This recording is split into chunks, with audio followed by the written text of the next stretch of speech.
What is the best diet for Crohn's disease? And pardon my sunny disposition in this video because I answer this question a lot, and it's a very simple question. These are the two best books that there are on diet.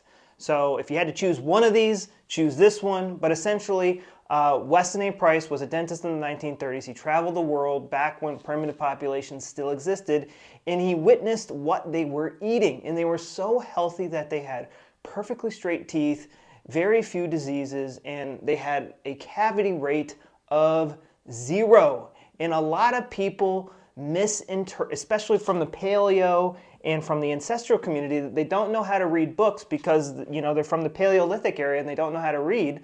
I don't know what their issue is, but Paleolithic people and our ancestors, they ate starch. They ate grains, they ate legumes, they ate these foods with just about every single meal. So, I mean, this is a very simple topic. The best diet is going to be the diet with the most amount of nutrients in it. It's just common sense. And then maybe focusing, second, what's the digestibility of the food? But even with that being said, will that fix your gut issues? Because I've seen a lot of people follow these diets and they still have tons of gut issues. So there's another thing going on there. The brain controls the whole entire body. And so I've seen a lot of people follow these ancestral diets. So this is by Sally Fallon. She is the founder of the Weston A. Price Foundation, who she champions his work today. She wrote this book, which is a more user-friendly book on what our ancestors ate. And she also had, this was written in the 1930s, and this was written, a couple of years ago. So this has a lot more resources, and there's just a lot more research behind it to what our ancestors really were eating. So, if you're going to follow a diet, read this book and understand what they were doing. They were getting the most amount of nutrients into their diet. So, for example, which one of these foods has the most nutrients? Dairy, meat, candy, fruits, vegetables, starches. This is a nightmare right here. Fruits and vegetables. Half of the fruits are actually, half of the vegetables are actually fruits. What is going simple math? What foods have the most nutrients in them? Meat and dairy. What is the most important nutrient? Vitamin A. Some people think they're allergic to vitamin A. It's ridiculous what's going on in the holistic community right now. I'm afraid of vitamin A. So what food has the most nutrients? What is the most important nutrients? We're composed of hydrogen, carbon, and oxygen. So, water is the most important nutrient. What comes after those three things? Nitrogen. Nitrogen comes next. So what's nitrogen? Nitrogen is protein. Proteins have that nitrogen mineral atom in them. So meat is super important. Dairy is super important. Weston A. Price saw many populations eating dairy, even at a very old age. The whole idea and concept that, I grew out of an easy to digest food is just plain old stupid. We have to think logically.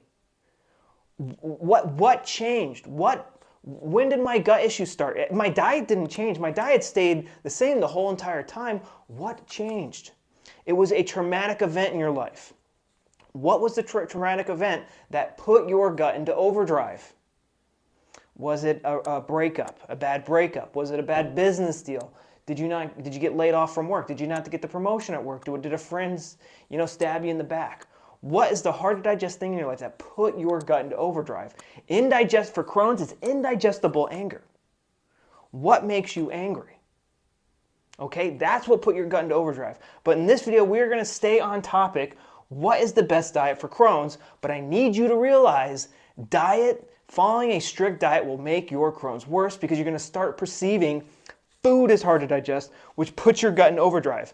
Literally overnight, I went on the stupid GAPS and STD diet, and I became intolerant to starches overnight, even though every single primitive population were eating these foods.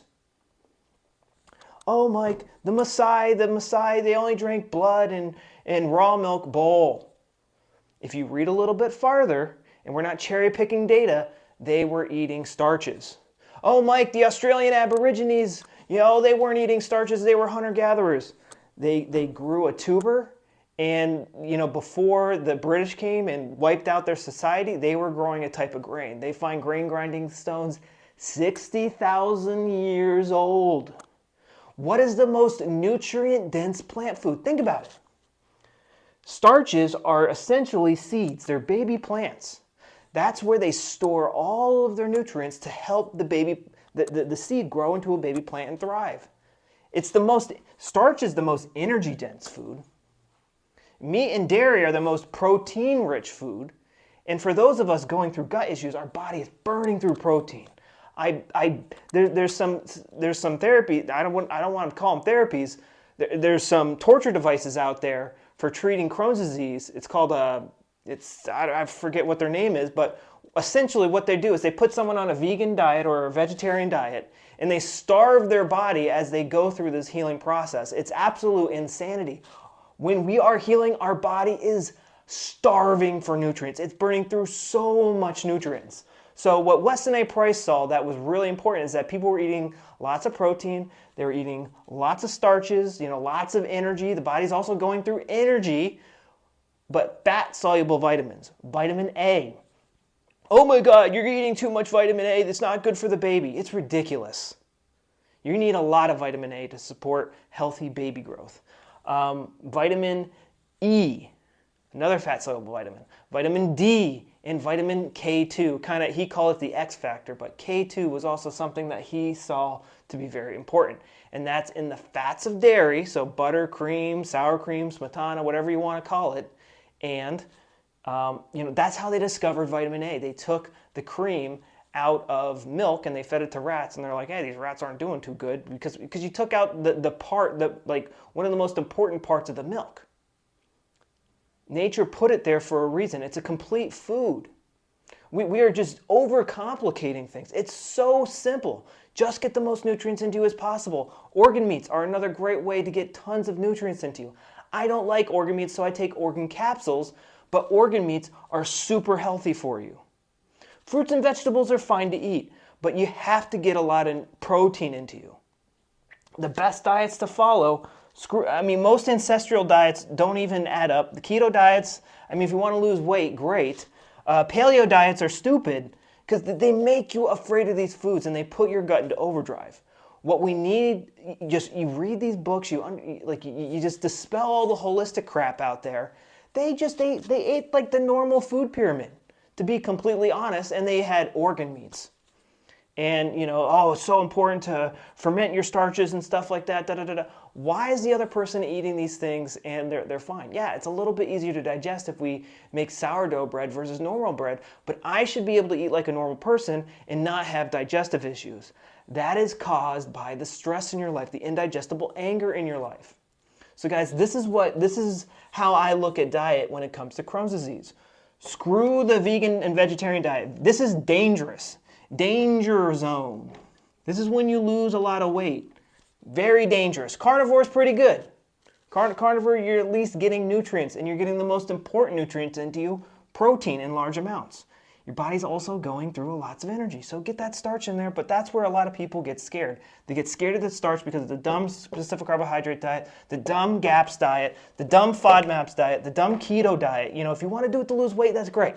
But when your body is healing, it's going through a lot of what? It's going through a lot of protein, and it's going through a lot of energy. Just copy what we've been doing for eons. It's in this book to kind of help it sink into you and be a part of your belief system. This is the best book for that. But remember, Dr. Hammer discovered that Crohn's disease is controlled in the brain. Everybody has a ring in the same exact location 100% of the time. You can't ignore that. That is why people can eat fast food their whole entire lives and not get digestive issues. Is because they never put their gut into overdrive, because they never experienced an angry, indigestible conflict shock. It has to be a conflict shock. It has to catch us off guard. That's what puts the organ into overdrive. A lot of us experience anger but don't get Crohn's. So this is the whole piece of the puzzle right here. This is all you need. What put your gut into overdrive? How haven't I come to peace with it yet? How can I come to peace with it? I need to stop blaming energy and nutrients for my digestive issues. It's just, ugh. And yeah, learn the basics of GNM so the fear goes away. So guys, go down below. I have a free 30-day plan that you can watch for free. If you are interested in working with me one-on-one, I also have a link down below where you can apply to work with me. So guys, good luck healing, and I'll talk to you later. Bye-bye.